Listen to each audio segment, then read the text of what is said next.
Assalamualaikum warahmatullahi wabarakatuh. Selamat pagi anak-anakku sekalian. Bagaimana kabar kalian hari ini? Semoga selalu dalam lindungan Allah Subhanahu wa taala.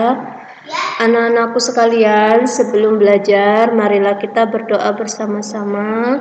Semoga apa yang kita pelajari hari ini kita bisa pahami dan kita bisa amalkan. Bismillahirrahmanirrahim. Rabbi zidni ilma warzuqni fahma. Amin. Anak-anak, hari ini kita akan memahami Asmaul Husna, As-Somad, Al-Muqtadir, Al-Muqaddim, dan Al-Baqi. Kita masuk pelajaran yang ketiga. Indahnya Asmaul Husna, indahnya nama-nama Allah. Nah, ini untuk pelajaran PAI-nya. Untuk pelajaran BTA, berhubung kalian nanti kelas 6 ada praktek, kita fokuskan dulu ke sholat. Nah, jadi kita akan nanti prakteknya memakai sholat subuh sebagai praktek ujian praktek kelas 6. Itu nanti sekitar di bulan 4. Jadi mulai sekarang kita belajar niat sholat subuh dulu ya.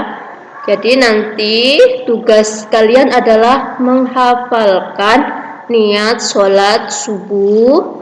Kemudian sudah hafal, kalian buat video biar ibu tahu kalian itu benar-benar menghafalkan atau membaca. Jadi bukan membaca, tapi menghafalkan niat sholat subuh. Niatnya dulu sedikit demi sedikit. Kita ke pelajaran PAI-nya. Indahnya nama-nama Allah. Nah, indahnya nama-nama Allah. Nama-nama Allah itu biasa kita sebut dengan Asmaul Husna. Asmaul Husna itu ada 99 nama Allah. Nah, asma itu artinya nama. Kalau husna itu artinya baik, bisa berarti baik, bisa berarti indah. Jadi Asmaul Husna adalah nama-nama Allah yang indah dan baik, yang menggambarkan kebesarannya. Jadi ketika kalian nanti melihat nama-nama Allah beserta artinya, pasti di awal ada kata maha. Nah, maha itu artinya segala-galanya, yang paling, gitu ya. Jadi maha itu nggak ada lagi selain dia. Jadi dia yang paling. Misalnya maha cantik, dia yang paling cantik. Nggak ada manusia yang cantik selain dia. Nah, itu artinya maha. Nah, nama Allah Asmaul Husna ada 99. Kita yang pertama, kita belajar Asmaul Husna As-Somad. As-Somad itu maha dibutuhkan atau maha tempat meminta. Jadi As-Somad itu tempat meminta ya. Jadi kalau As-Somad artinya maha dibutuhkan atau tempat meminta, berarti kita tidak boleh meminta kepada selain Allah. Kita nggak boleh meminta agama lain, misalnya Yesus. Kita nggak boleh meminta atau berdoa mengatasnamakan agama lain. Paham ya anak-anak? Nah, di sini Allah menjadi tempat manusia bersandar segala-galanya. Tempat meminta apapun, tempat berkeluh kesah apapun, ini tempat manusia bersandar, yaitu Allah. Manusia harus mengakui sifat maha dibutuhkan ini. Sifat As-Somad itu harus diakui oleh manusia. Nah, bagaimana cara menerapkan atau meneladani sifat As-Somad ini? Nah, untuk meneladani sifat As-Somad, yang pertama, menjadikan Allah sebagai tempat meminta. Kita setelah sholat 5 waktu kita berdoa. Nah, itu berarti kita sudah menjadikan Allah sebagai tempat meminta. Nah, ketika kita mungkin refleks, juga kita menyebut nama Allah. Nah, berarti kita menjadikan Allah tempat meminta. Nah, yang kedua, berusaha menjadi orang yang bermanfaat bagi orang lain. Nah, Allah itu berarti bermanfaat untuk kita. Berarti kita meneladaninya, kita juga berusaha menjadi manusia atau orang yang bermanfaat bagi orang lain. Nah, ketika kita berusaha menjadi orang bermanfaat, berarti tentunya dengan cara apa yang ketiga? Membantu teman di sekolah maupun di rumah. Tapi membantunya itu bukan membantu dalam kejahatan. Contoh di sekolah, kalian pintar, kalian membantu temannya mengisikan PR-nya, itu tidak dibenarkan. Yang namanya membantu teman, kalian mengajari sampai temannya bisa, itu namanya membantu. Kalau memberikan jawaban atau mengisikan itu bukan membantu, tapi malah menjadikan temanmu itu tidak mandiri, bergantung sama kamu ya. Maupun di rumah. Nah, mungkin ketika di rumah ibumu kesusahan, kalian membantu menyapu, mencuci piring, menjaga adik atau mengasuh adik. Itu berarti kalian sudah mengamalkan Asmaul Husna As-Somad.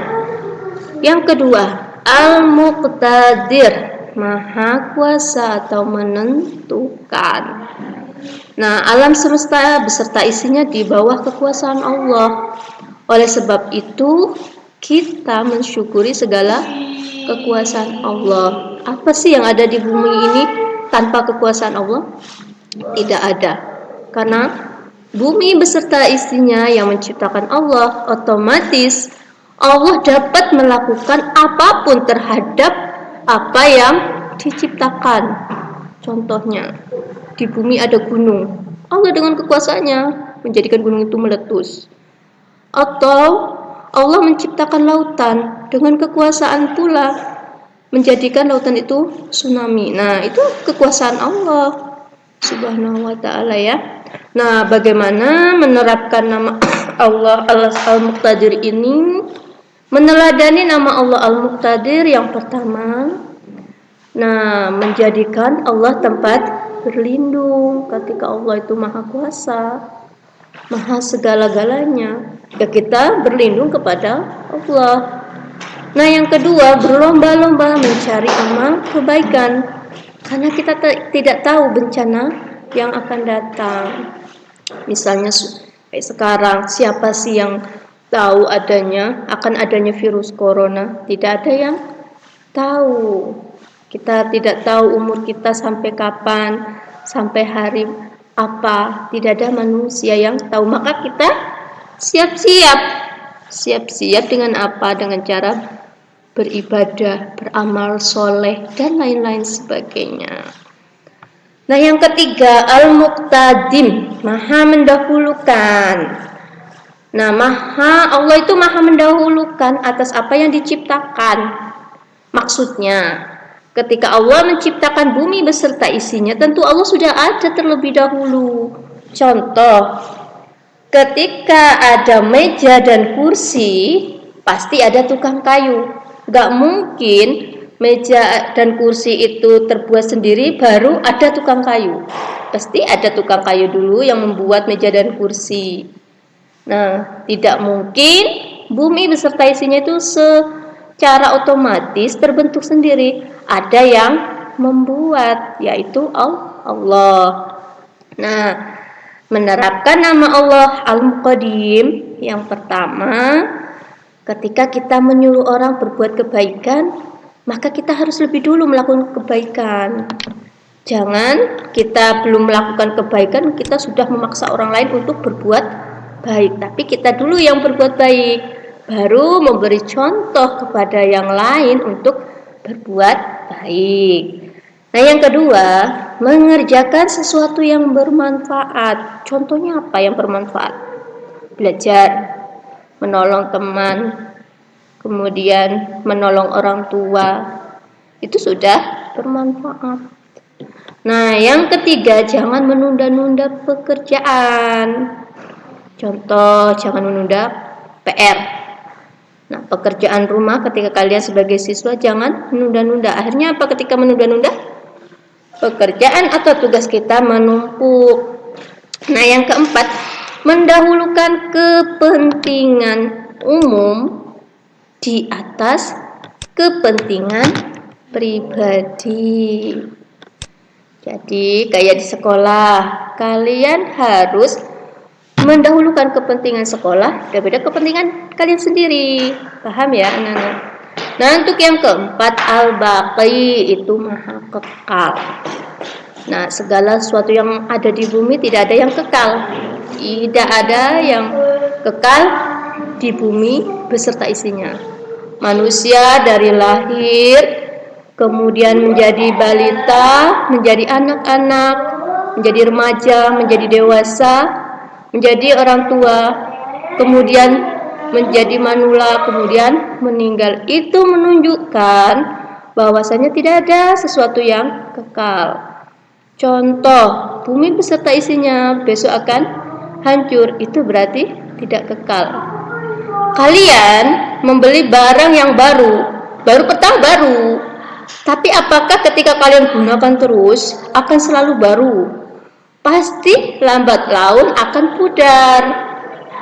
Berarti itu tidak kekal. Jadi tidak ada sesuatu yang kekal kecuali siapa? Hanya Allah yang kekal. Nah, menerapkan Asmaul Husna Al-Baqi ini, ketika kita itu di dunia ini tidak akan selamanya hidup, berarti yang pertama kita laksanakan, kita lakukan adalah memanfaatkan waktu sebaik-baiknya. Nah, yang kedua, memperbanyak ibadah selama di dunia. Nah, yang ketiga, beribadah dan beraktivitas tepat waktunya. Sholat tepat waktu. Ketika kalian bersekolah online, belajar online, kalian laksanakan tepat waktu. Yang keempat, ikhlas dalam beramal soleh. Jadi tidak boleh ketika kita melakukan kebaikan, tetapi kita meminta pamrih atas kebaikan kita. Kita tidak boleh, kita harus ikhlas. Nah, kunci dari segala perbuatan kita adalah ikhlas. Nah, yang kelima, tidak berputus asa dari rahmat Allah. Itu cara meneladani sifat al-baqi. Masih banyak yang lainnya ya. Nah, untuk pelajaran BTA-nya, kalian belajar niat sholat subuh ini dihafalkan. Nanti kirim ke video ke grup. Ibu biar lihat ekspresi kalian itu membaca atau kalian emang sudah benar-benar hafal.